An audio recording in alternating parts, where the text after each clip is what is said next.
We need to have a left government and we need to take steps in that Well, direction. that translates into having a left alliance, doesn't it? Exactly. I mean, and it has never happened for a general election. Will it happen before the next one? I think it can, and from our point of view, it must. And I think it's one of the reasons why Catherine Connolly's campaign for president is so important. I'm very hopeful now that Sinn Féin will come on board, and we will therefore Why have... do you think that? Because all the talk, at least at the moment, is that they're going to run their own candidate. Just from watching the news and in my own assessment, obviously 100% respect their decision. But I think if they do come in behind Catherine, well, then we're going to have a very broad left campaign for president, which is clearly positioned against Fianna Fáil and Fine Gael, against their agenda to tear up what is left of our neutrality, for example.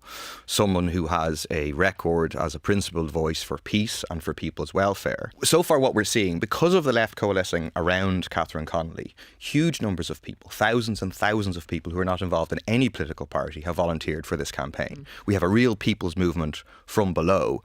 And I think you get the sense from this how you could have a left alliance for the next election. But if they run their own clearly. Candidate, it's splitting the left vote again. But then hopefully, I mean, we have a single transferable vote. If Sinn Féin do run a candidate, I would hope that there would be a very high rate of transfer between Sinn Féin candidate and Catherine Connolly.